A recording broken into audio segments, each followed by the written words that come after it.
Fast, focused, and fearless. Here's everything you need to know this rush hour of November 7, Thursday. I'm Jamie Harrell. Jump-starting today's rush with a magnitude 5.5 earthquake rocking Humalig, Quezon this morning. PHIVOLTS is expecting aftershocks, but no damage have been reported from the tremor. However, up to intensity 4 was felt in the nearby town of Ginayangan, Quezon, as well as Jose Panangiban in Camarines Norte. Intensity 3 was felt in Lopez, Mauban, and Malunay in Quezon, as well as Pili, Camarines Sur.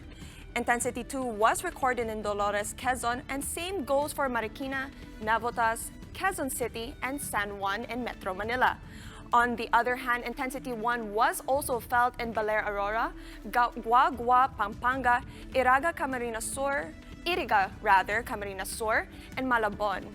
This was also felt in Malolos and San Ildefonso in Bulacan, Muntinlupa, Palayan, Nueva Ecija, Pasig, and Talisay, Batangas.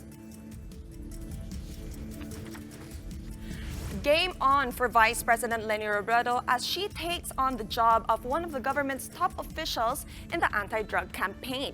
Now, she's asking her critics, "Are you ready for me?" Ria Fernandez has the report. Challenge accepted. This was Vice President Leni Robredo's response to her appointment as co-chair of the Interagency Committee on Anti-Illegal Drugs, or ICAD.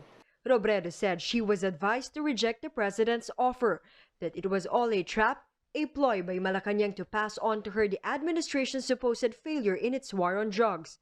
But in the end, she bit the bullet. Ang pinakamahalagang konsiderasyon para sa akin ay simple lang.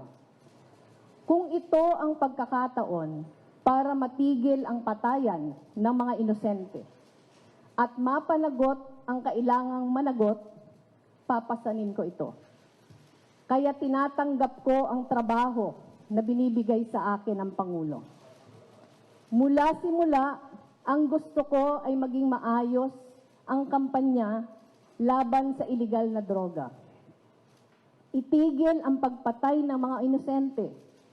Panagutin ang mga abusadong opisyal, tulad ng mga ninja cops at mga nagpalusot ng tone-toneladang shabu. Robredo said her acceptance will by no means silence her, as she vowed to continue expressing her opinion on controversial issues. Kaya kung iniisip niya na sa pagpayag kong ito ay tatahimik ako, nagkakamali siya. Hindi laro-laro ang usapang ito. Seryosong usapan pag buhay ang nakataya. Tinatanong nila ako kung handa ba ako para sa trabahong ito. Ang tanong ko, handa ba kayo para sa akin? As ICAD co-chairperson, Robredo will work closely with PDEA Director General Aaron Aquino, who earlier doubted her capability in fighting the drug war because of her inexperience.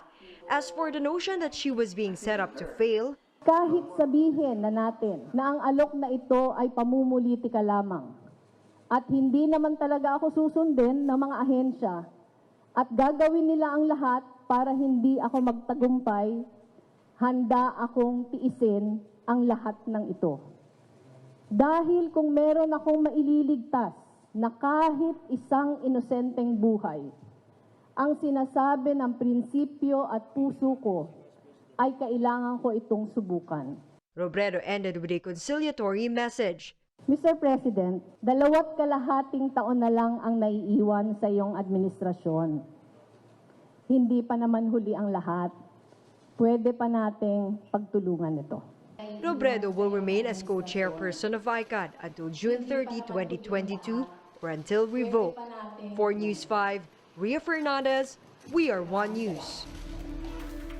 From challenging Robredo just the other day, Senator Bongo is now welcoming the Vice President's decision to accept her new post in the ICAD. Go says that Robredo will have enough support in the government for her to implement the strategy she wants in dealing with the illegal drugs. Go previously dared Robredo to take on the role and see for herself that fighting illegal drugs is not a walk in the park.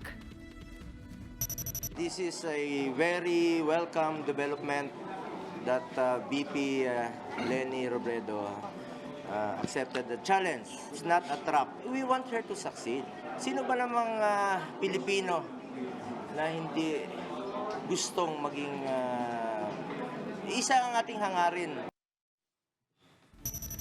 For Senator Bato de la Rosa, who had served as President Duterte's top cop, taking a mild approach to the drug war won't work. De la Rosa, who is considered the face of government's initial anti-drug program, said no one wants killings involved in the campaign. However, he says war is war and there's bound to be casualties. Yung killings, lahat naman tayo umiiwas kung pwede. Sino ba gustong pumatay ng kapwa Pilipino? But you are, remember, ang sinalihan niya is war on drugs. At ang kalaban mo dyan ay mga siraulo. War is not a bed of roses. Hindi man ito pwede pa cute-cute lang. Hindi man ito pwedeng pa buka-buka lang. Action ito. This is war. Meanwhile, the Interior Department says Robredo should be given a chance to take a different route in the drug war. The DILG says it will do what it takes for Robredo to succeed in her post, signaling support from the executive agencies. Number one siya na kritik nitong pamahalaan na to dahil sa kampanya na ginawa ng ating Pangulo. Ngayon, patunayan natin ngayon, tignan natin kung anong pagbabago ang magagawa niya para kung kanyang ninanais na mga sistema ay magawa natin smoothly. The U.S. Pentagon says it will respect the country's openness in purchasing additional air power from Moscow.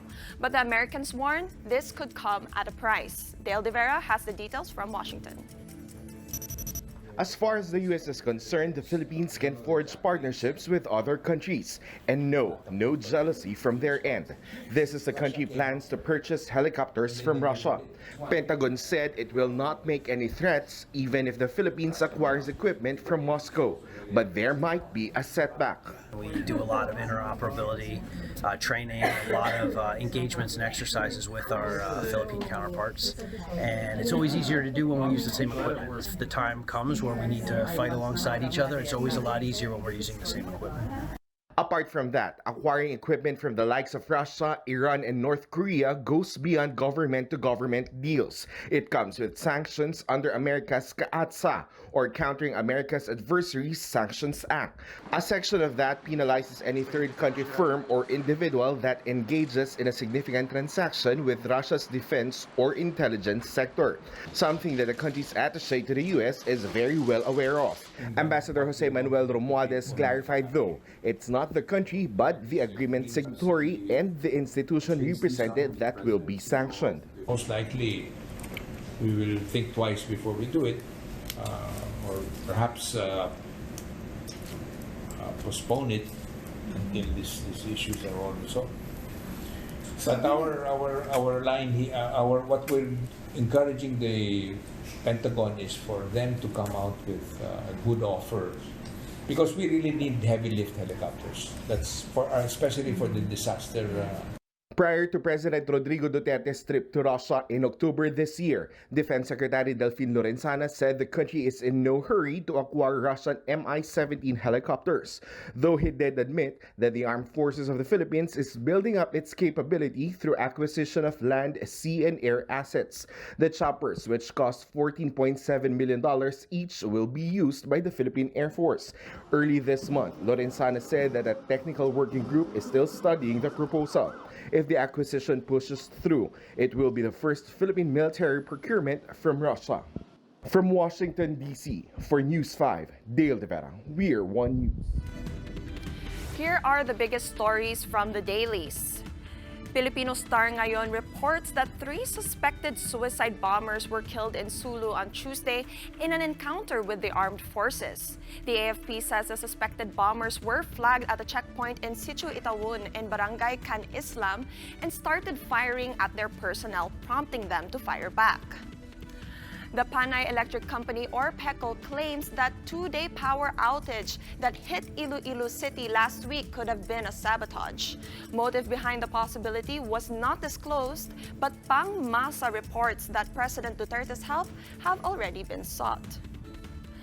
And the Philippine Star reports water services interruptions in Metro Manila may last until March 2020. Officials of the NWRB and the MWSS says they decreased allocation to water concessionaires to manage Angat Dam's water supply to make it last until next summer. An access road leading to Kaliwa Dam is drawing suspicion and opposition from local communities, far ahead of any work on the proposed dam itself. Shaila Francisco has the report. Along Marikina Infanta Road, there's a roadwork tightly guarded by security. The media was not even allowed to go in. As it turns out, there's now a 5-kilometer access road in the area and more is up for construction. And when One News asked where the road leads to, we got this for an answer. Tapos anong endpoint nito? Sa Kaliwa Dam na po talaga yung mismong site ng dam. Ito po yung magiging road papunta ho doon sa dam.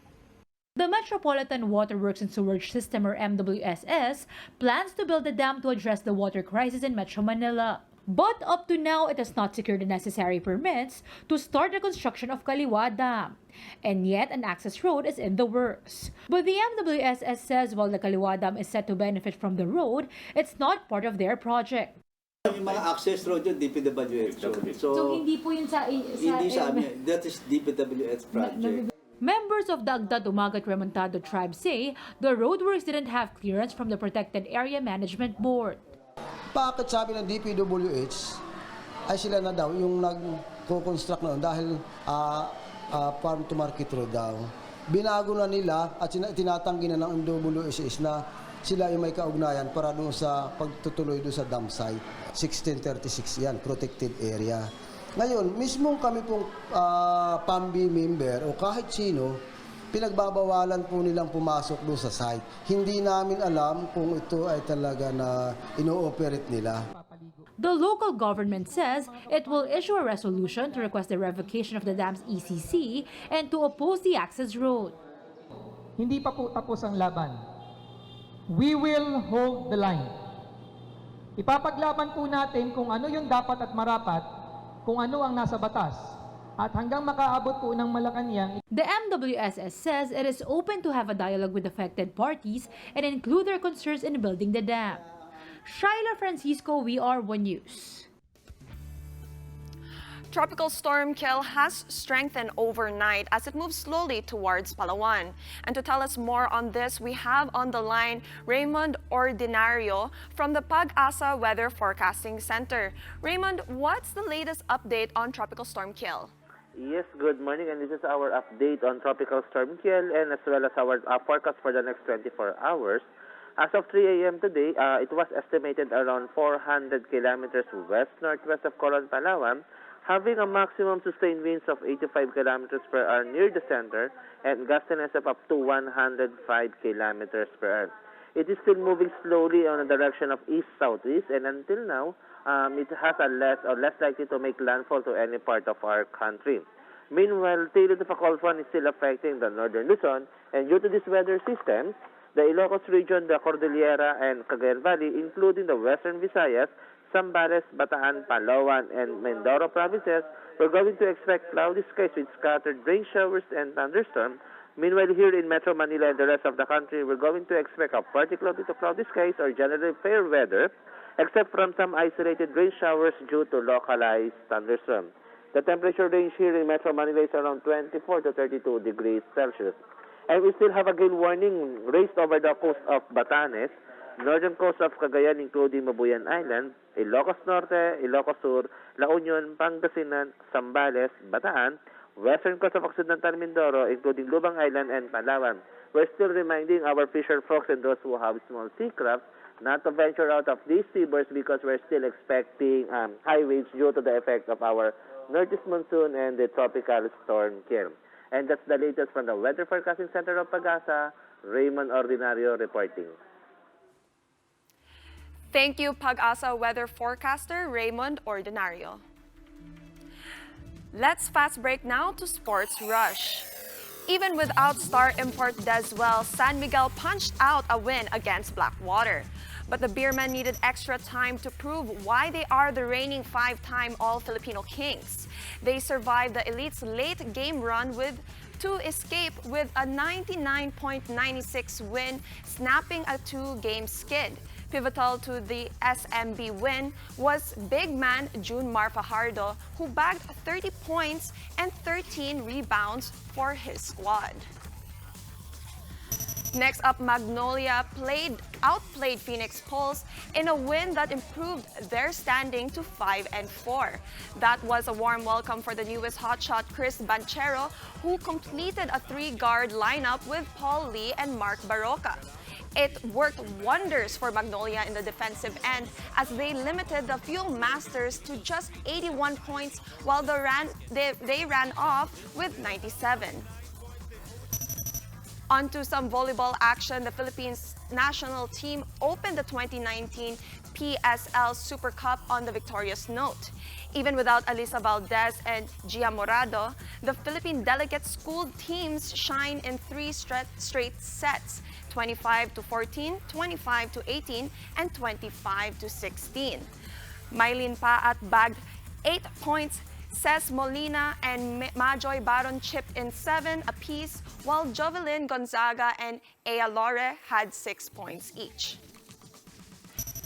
But it wasn't just the nationals. University of Tsukuba also delivered a powerful opening game, demolishing Team Sparkle in straight sets, 25-8, 25-12, and 25-20.